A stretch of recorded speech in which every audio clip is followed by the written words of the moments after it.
बिस्मिल्लाहिर्रहमानिर्रहीम। अस्सलामु अलैकुम। Exercise number 2.4 Khyber Pakhtunkhwa text book board class 9 की मैथमेटिक्स में क्वेश्चन नंबर 3 आज हम देखते हैं। फर्स्ट पार्ट है इसमें। अच्छा, क्वेश्चन नंबर 3 में हमें से पूछा जा रहा है सिंप्लीफाई द फॉलोइंग, यानी हमने इनको हल करना है।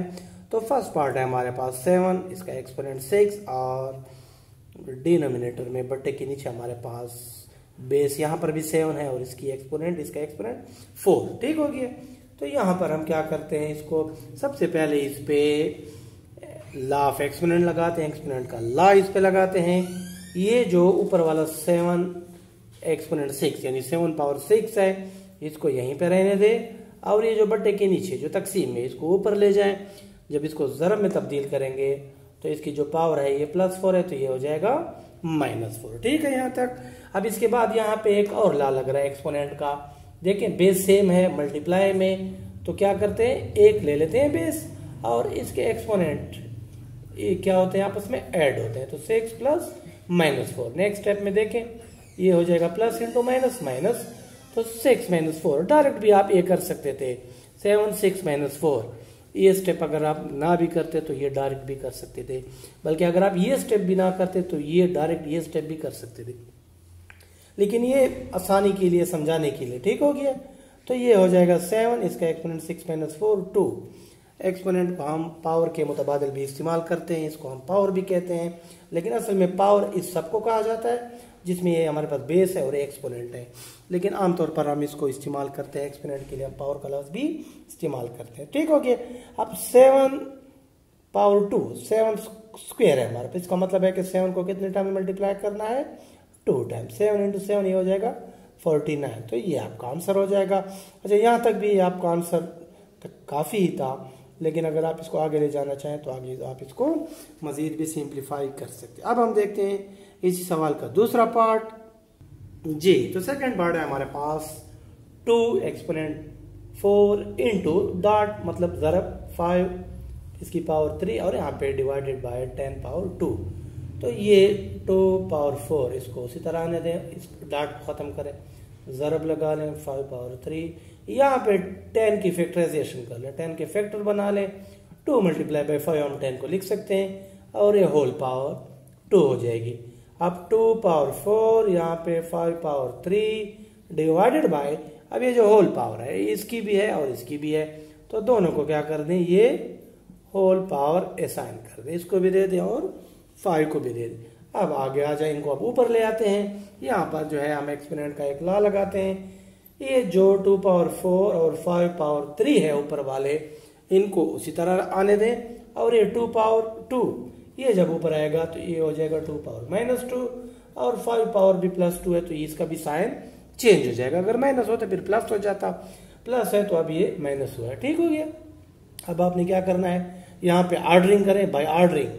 ये 2 वाले इकट्ठे कर लें और 5 वाले आपने क्या करना है, इनको इकट्ठा कर लें। अब यहाँ पे एक्सपोनेंट का एक और लॉ लगा लें। 2 और 2 देखिए बेस सेम है, मल्टीप्लाई में है, तो पावर आपको पता है इसके एक्सपोनेंट क्या होते हैं, ऐड होते हैं।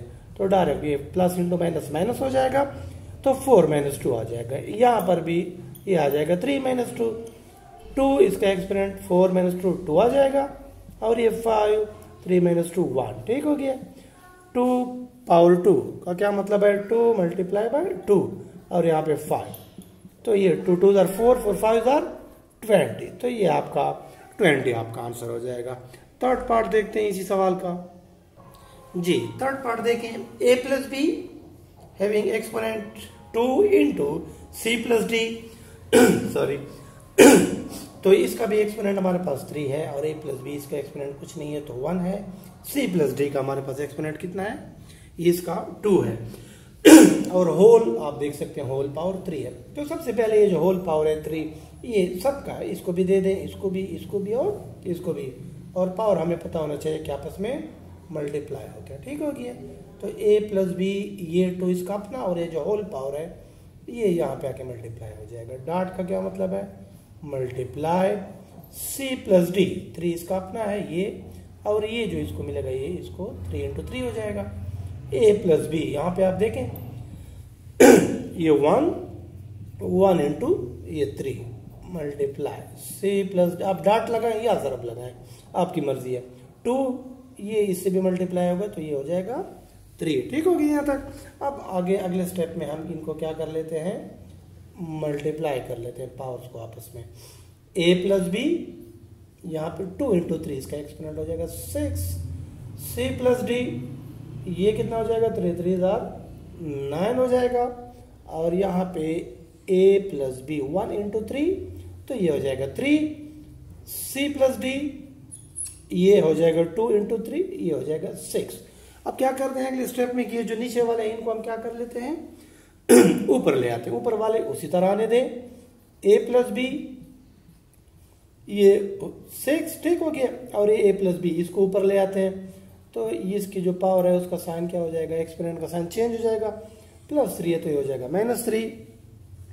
आगे जगह नहीं हमारे पास, इसी स्टेप को हम यूं चलाते हैं। आगे क्या चीज़ है हमारे पास, c प्लस डी, इसकी पावर है 9, और ये c प्लस डी जब ऊपर आएगा तो ये हो जाएगा -6। हमने क्या किया, डायरेक्ट इसी स्टेप में हमने इसकी ऑर्डरिंग भी कर ली है। ठीक हो गया। अब आगे यहाँ पे हम इसको कर लेते हैं, ये हम साफ कर लेते हैं यहाँ से, और नेक्स्ट स्टेप हम यहाँ पे सिंप्लीफाई करते हैं। अब देखें यहाँ पे मल्टीप्लाई में बेस सेम है, एक ले लें, लॉ ऑफ एक्सपोनेंट यहाँ पे लग रहा है, और आपके पास इनके जो पावर्स हैं वो क्या हो जाएंगे, ऐड हो जाएंगे। तो 6 प्लस इंटू माइनस माइनस तो -3, 6 - 3, और c प्लस डी तो ये भी हो जाएगा हमारे पास 9 - 6।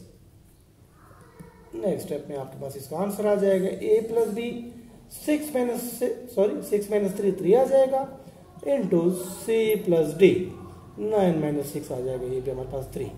तो ये हमारा क्या हो जाएगा, आंसर हो जाएगा। अब हम देखते हैं नेक्स्ट पार्ट जी। तो जल्दी से आखिरी 2 पार्ट हम देख लेते हैं। 4th पार्ट है हमारे पास, ये हमारे पास अंडर रूट, इसका देखिए रेडिकल हमारे पास 3 है, इसका इंडेक्स, तो इसका मतलब ये है कि हमारे पास क्यूब रूट यानी कि 3rd रूट है।